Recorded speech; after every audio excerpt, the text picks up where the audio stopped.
So these days, everyone is talking about Make in India. This program was launched by Honorable Prime Minister Narendra Modi on 15th of August. So what exactly is Make in India? Let's find out. Make in India is a national program which aims at improving infrastructure, facilitating investment, fostering innovation, skill development, protecting IPR, and basically turning India into a manufacturing hub. Now, we've all heard these words before, so what exactly is changing? This time, we have a holistic way of looking at making in India. So first, we streamline our processes. We want to convert India from a license Raj to an actually business-friendly country. So all the licenses can be now obtained online. There are business portals, and basically whatever a company needs will be provided by the government without actually creating any hassles for them.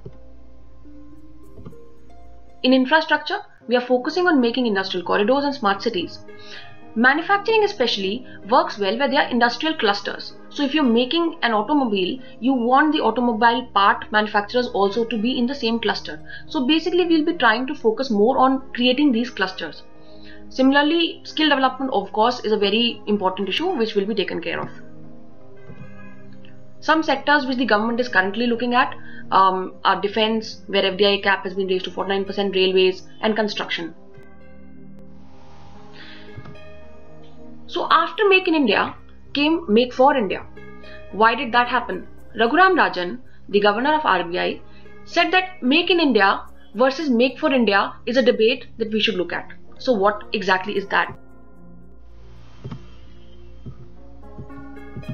Raghuram Rajan said that we have basically three cautions to keep in mind. 1 is export-led strategy, 2 import substitution, and 3 picking sectors. Now what exactly does he mean? In export-led strategy, basically what traditionally countries have been doing to improve exports is you subsidize exporters with cheap inputs and you undervalue your currency. So when rupee becomes, let's say, goes from 50 to 60, it is better for exporters because for each dollar you earn, you get more money in Indian rupees. But along with that, we need to keep in mind the current global scenario. We have a slow global recovery. And also, is the global demand strong enough to actually accommodate another China, which we are thinking of becoming? What will happen if these two things combine is that inefficiencies build up and subsidies actually become unsustainable. Secondly, if the importers are also smart enough, if you are earning 60 rupees for each dollar, let us say after devaluation, so the buyers will renegotiate contracts. They will say that you gave us a discount in the dollar price. So Raghuram Rajan says that export-led strategy using these kind of cheap inputs and undervalued exchange rates will not work. Second, he talks about import substitution. In import substitution, the strategy followed by countries is that you impose tariff barriers. But the problem is because it reduces competition, there are inefficiencies generated in the system. And because there are global value chains today, you will be seen as curbing imports, and then there will be retaliation from the other countries, and for an exporter, this is not something you would want. Third caution that Mr. Rajan is advocating is about picking sectors.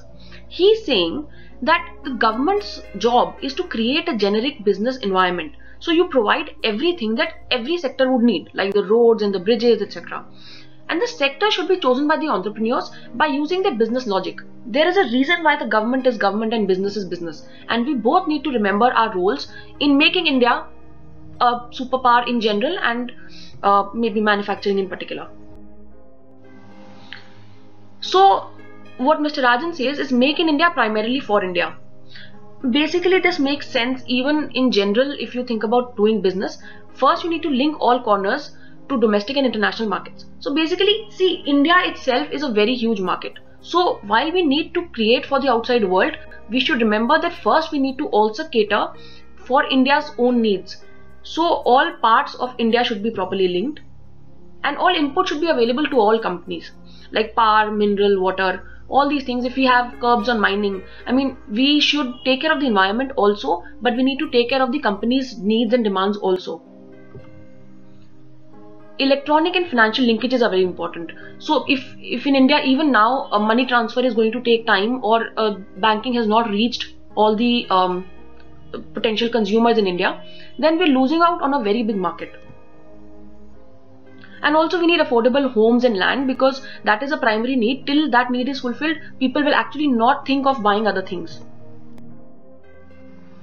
So apart from all this, what is the one most important thing which needs to change, which Mr. Modi is probably trying to change, is that India's mindset needs to change from being a permit issuing authority to actually becoming a true business partner. So administration and government needs to partner with businesses so that Make in India becomes a success.